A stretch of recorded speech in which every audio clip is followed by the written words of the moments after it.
on. What are you doing? It started with a beer and a lie. On January 26, 2003, Jimmy Kimmel premiered on ABC, and from the very first night, nothing about it felt like late night as we knew it. No polished teleprompter act, no fake Fallon laugh, just chaos, sarcasm, and the energy of a guy who probably slept on the couch backstage. And yet, it worked. Jimmy Kimmel became the anti-late night host, not the smartest, not the nicest, but the one who made late night feel alive, unpredictable, and a little dangerous. For a while, he cracked the code, don't take it too seriously, make fun of celebrities, and let Guillermo do literally anything. Yes, did he do that thing under the stall where he tapped your foot? It wasn't about being profound, it was about being unforgettable. But somewhere along the way, the chaos calcified. The jokes became monologues. The satire turned into sermons. And after 2 decades, the show that once felt reckless and untouchable suddenly felt tired. For a brief moment, it even looked like ABC might walk away. So how did we get from that reckless first night to the brink of cancellation, only for Kimmel to crawl back into the spotlight once again? Let's rewind to when Jimmy Kimmel was the best kind of stupid.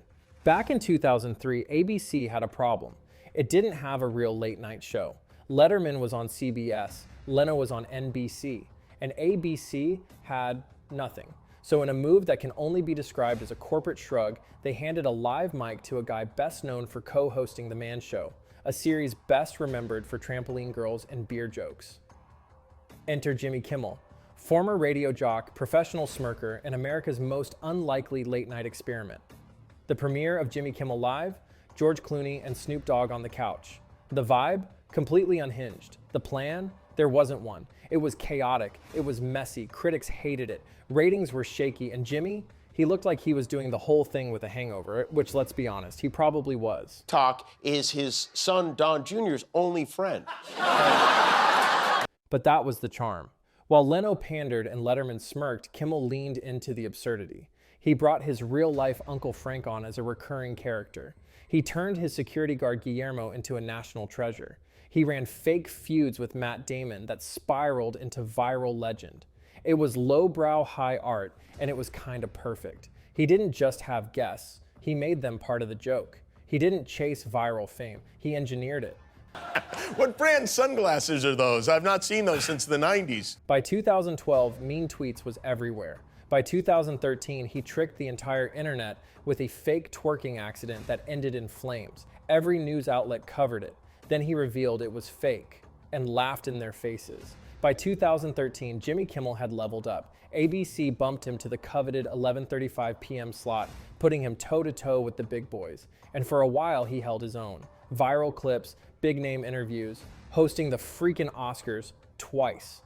Jimmy was no longer the drunk uncle of late night. He was the king. Your 40th birthday was approaching in July. Yep.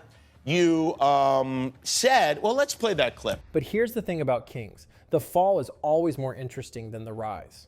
It didn't happen all at once. There wasn't a single explosion, no public meltdown, no Dave Chappelle walk-off, just little fractures.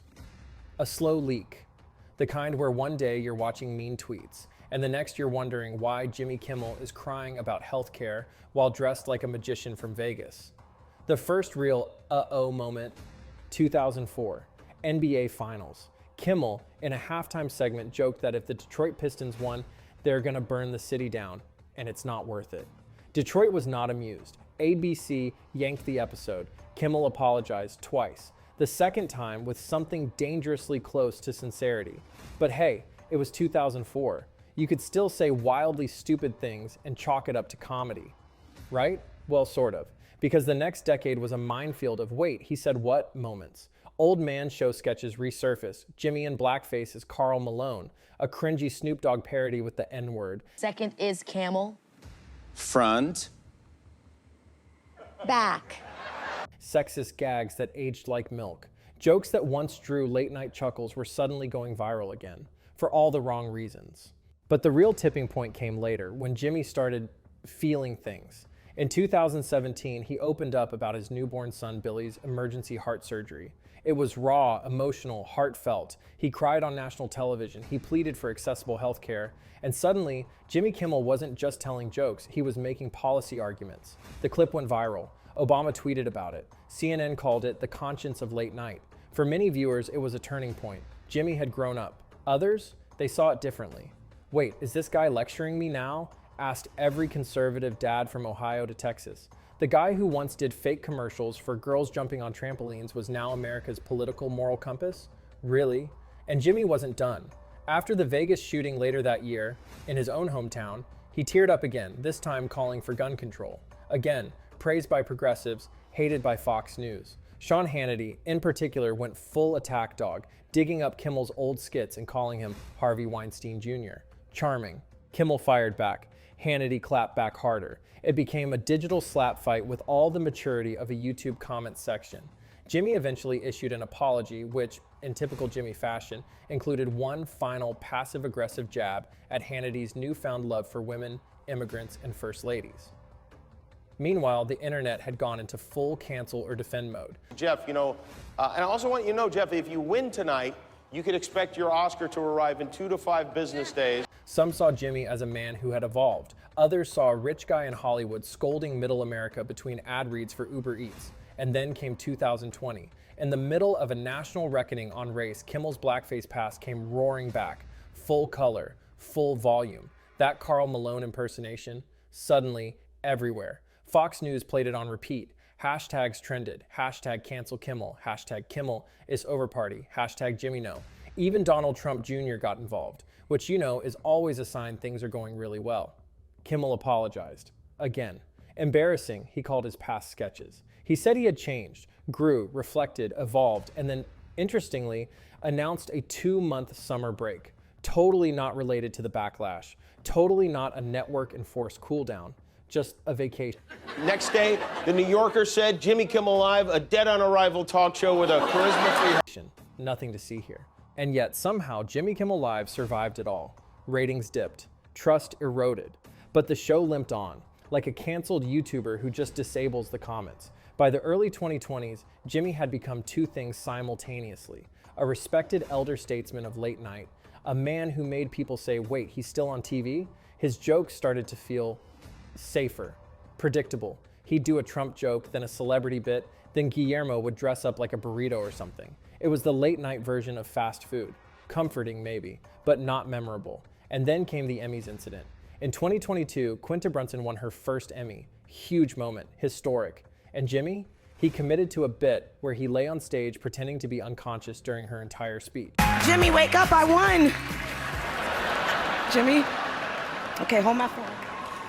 Like physically lying there, while a black woman received her first major award on live TV. Was it malicious? Probably not. Was it tone deaf? Incredibly.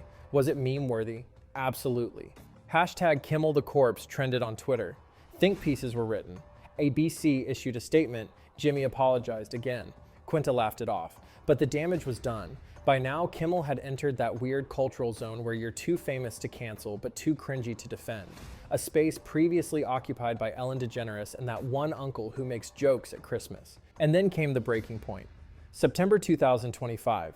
In a monologue, Kimmel referenced the tragic killing of conservative activist Charlie Kirk, but he got the facts wrong. He claimed wrongly that the shooter was a MAGA supporter. In reality, it was someone opposed to Trump. This kid who murdered Charlie Kirk is anything other than one of them and doing everything they can to score political points. Oops. The blowback was nuclear. Affiliates pulled episodes. Hashtags exploded. ABC had little choice but to hit pause. And so, after more than 2 decades, Jimmy Kimmel Live wasn't canceled, but it was suspended indefinitely. For months, the show disappeared. No monologues, no Guillermo, no fake Matt Damon feuds, just silence, and speculation that the indefinite suspension was really code for quiet cancellation. But then, in early 2025, ABC quietly brought it back. The return wasn't triumphant. There was no victory lap, just the show quietly returning to its time slot. Predictable, comfortable, as if the scandal had been a bad dream. The king wasn't gone after all. But he'd lost something even more important than airtime momentum. By 2025, Jimmy Kimmel Live had become the comedy equivalent of a Hotel Continental breakfast. Technically still functioning, but no one's excited about it. There was once spontaneity, chaos, risk, but now, just microwaved monologues, one recycled Trump punchline away from self-parody. Boy, let me tell you, Highest to Lowest is a great movie. That's what I feel. What made Kimmel essential in the 2000s? Raw emotion, real stakes, the internet meets late night energy had calcified into formula. A few headlines, a safe jab at Ted Cruz, cut to a celebrity pretending to laugh while Guillermo holds a piñata. It was late night TV on autopilot, and Kimmel knew it. He joked about retiring as early as 2022. Audiences were shrinking, attention spans were gone, and the late night landscape was collapsing faster than Twitter's terms of service. Fallon was lip-syncing to save his career, Colbert was lecturing more than laughing, and Kimmel was still doing mean tweets like it was 2015. Meanwhile, TikTok comedians with zero budget and zero legacy were doing what Kimmel used to do, making people laugh without a filter. No desk, no band, no Guillermo dressed like a taco, just weird, brilliant chaos. And let's be honest, Kimmel started to feel above it all, detached, like a man forced to attend his own dinner party. He'd do the monologue, bring out the guests, maybe drag Matt Damon into another bit about being banned again. But the spark, gone. Even his viral staples started to feel like marketing. And we go home. This is still the high point of the date. Really? No, so far I'm like, maybe. The Halloween candy prank, once a chaotic mess of crying children and guilt-ridden parents, now played like branded content. Brought to you by Reese's. Emotionally scar your kids in HD. Halloween candy. Then there was the politics. His activism, once raw and personal, had become predictable, not because the issues weren't real, but because the delivery was. Tearful monologues had become expected. The applause sounded contractual. The jokes landed with the force of a Yelp review. Even his haters lost interest. Hannity stopped feuding. Trump stopped tweeting. Reddit stopped caring. The memes dried up. And somewhere deep in the YouTube algorithm, the Jimmy Kimmel Live channel kept uploading clips that nobody watched. The biggest insult? It wasn't that the show got canceled, it's that no one was surprised. Kimmel, once the prankster-in-chief of late night, had become the very thing he used to mock. Safe, smug, and just a little too satisfied with himself. There was a moment when Jimmy Kimmel Live felt like it cracked the code. It wasn't just another talk show, it was an internet-savvy, culturally fluent, slightly chaotic space where late night didn't have to suck. Work of a stoner, I don't know what is. Maybe that wasn't even a bomb in the car. Maybe it was a bong in the car. But somewhere along the way, it slipped. The show tried to grow up, tried to get serious, tried to balance slapstick with sincerity. And maybe that's the real tragedy. It almost worked. The prankster almost became a prophet. The jester almost became a journalist. But in the process, Jimmy lost what made him special. And worse, became just another celebrity in a suit reading cue cards. Was he funny? Sometimes. Was he honest? Occasionally. Was he still necessary? That's the question. Because maybe we don't need another moralizing monologue at midnight. Maybe we don't need another sanitized, viral moment manufactured in a studio. Maybe, just maybe, we've evolved past the guy who made kids cry for Halloween content and called it comedy. Or maybe we just want the old Jimmy back. Not the blackface Jimmy, not the what's in my pants Jimmy, but the hungry Jimmy. The guy who tricked the entire news cycle with a flaming twerk video. The guy who gave Guillermo a platform. The guy who laughed before he lectured. And sure, the show is still on the air, still pulling in guests, still chasing clicks, still clinging to relevance. But in TV terms, being alive doesn't always mean being vital. So will Jimmy Kimmel keep going? Of course. Will it matter? Probably not. On Cheadle, Ryan Phillippe, Beth Ostrowski Stern, Landon Donovan, Donald Trump. But if you've made it this far, congratulations. You just consumed more Kimmel content than the average American in 2025. So now it's your turn. Is Jimmy Kimmel a misunderstood masterpiece or just late night wallpaper with a YouTube upload schedule? Let us know in the comments. But be funnier than Jimmy, please. And hey, like, subscribe, and ring the bell for more takedowns of things that used to be good before they got a brand deal.